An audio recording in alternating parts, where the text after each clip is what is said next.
Hey Giants fans, welcome back to Giants Latest. Okay, the Giants lose to the Niners. They're 2-7, the season's over, but I want to talk about the locker room because there were some interesting reports that came out of what happened on Sunday after the game. So the following players all left early. Brian Burns stormed out of the locker room, did not speak to the media, got the hell out of there. Tay Banks, supposedly, and I've seen the same report over and over, and I'm like, can someone clarify on this? He ran through the bathroom out the back door with his pants around his ankles. Literally, that's what the report says. So I'm just like, I mean, he was wearing underwear, right? Like, I just very confused on what happened there. Either way, he ran out. Graham Gano snapped at reporters and was getting a little feisty with them and being defending himself when asked about the missed kick and said, he didn't miss any kicks in warmups and he usually doesn't miss and, he's a good kicker. You had Dexter Lawrence last week defending himself against Carl Banks, who's a two-time Super Bowl winner, should be a Hall of Fame linebacker, unbelievable former football player for the New York Giants. And what does Dexter do? Go out there on Sunday and do nothing. Okay, so he seems like not interesting. Wan'Dale Robinson in his post-game was asked about the losing and said, quote, "I hate this shit." Okay. And then you have Jackson Dart, who is on the sideline during almost every single game with his head in his hands and someone is comforting him. So, there's not going to be any accountability, which is what's super frustrating about all of this. But the thing that I'm here's what I'm upset about, is that this regime sold to us that the quarterback is the problem, and when Andrew Thomas is not on the field, we have a problem. Okay. Andrew Thomas is back on the field. The offensive line is doing great. Jackson Dart has been unbelievable for a rookie. He is the favorite to win the Offensive Rookie of the Year award. Okay. How about this?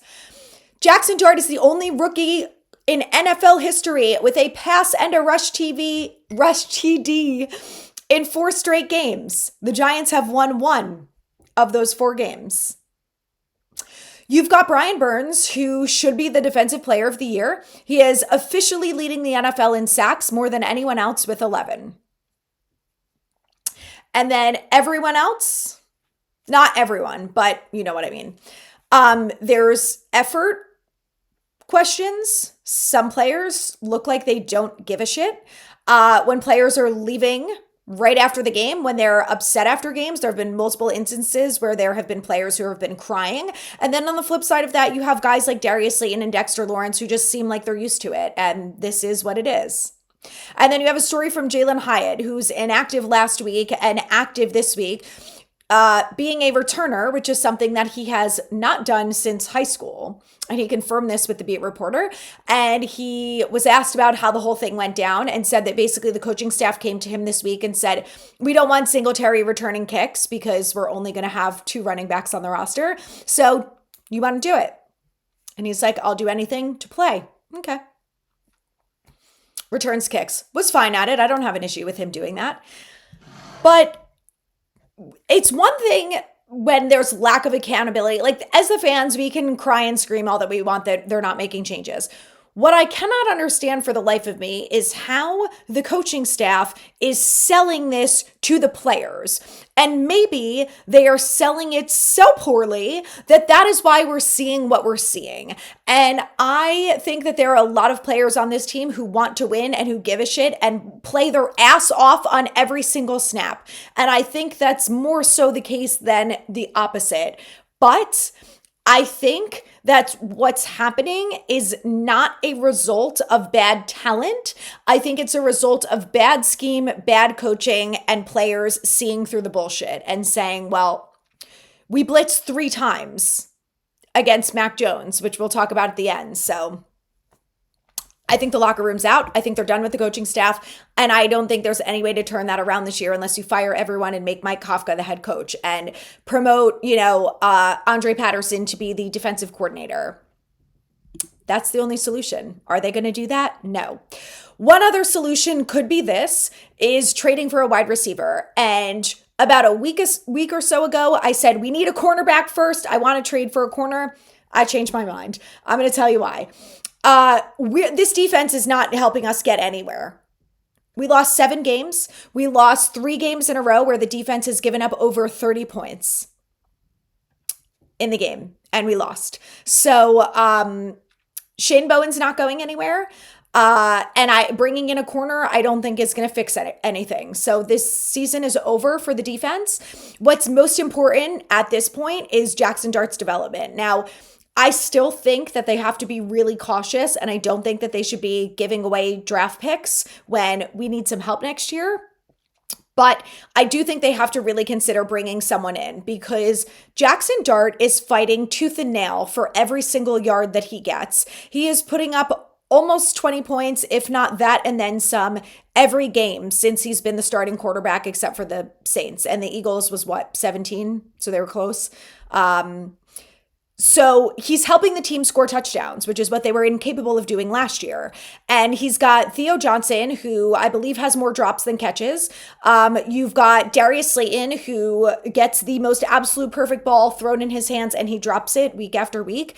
And then you've got Bo Collins, who seems like he doesn't know where to be. You've got Ray McLeod, who got 1 target. You've got who else? Lil Jordan Humphrey, who had, I think, 1 target in the Denver game. So you've got Daniel Bellinger, who has a neck injury, who's the only reliable target, who actually almost catches everything that comes his way, and was dealing with a neck injury. So the only thing that matters for the back half of the season is Jackson Dart's development. And if you continually put people on the field who cannot catch the ball, no matter how perfect he throws it to them, we have a problem. And again, I don't think it's about winning games. I know everyone in the front office, they're worried about winning games. Good luck. You need more than a wide receiver to do that. But I think it will help. I think it will help everyone, especially Jackson Dart. And at this point, he is the future quarterback of this franchise. He is going to be here longer than the coaching staff and the GM. So help him. Okay. We had John Mara, who came out and said we did everything possible to ruin Daniel Jones' career, and he's doing just fine in Indy. So, and was probably fine in Minnesota if he would have had to play there. So we are the problem. Let's work towards fixing it, shall we? That's why you guys get paid millions of dollars. Figure it out. Bring in a wide receiver. With that being said, Daboll said they're not changing anything. So there's no accountability. We're 2-7 for the 3rd year in a row under Joe Schoen and Brian Daboll. They sold us this whole narrative that we needed Andrew Thomas and we needed a quarterback, and we have both of those things, and we're still losing. With an organization that traded up for Tay Banks, who does not give a flying crap about playing football. They also traded up for Jalen Hyatt, who is only used as a returner and was inactive last week. They brought in Tyler Nubin, who they cannot get anything good out of him. They refused to put Drew Phillips on the outside instead of Tay Banks, who they know what he is and they know he's not a good football player. What are we doing? What are we doing? Like, is it really just going to take 2 wins come January in order for everyone to get fired?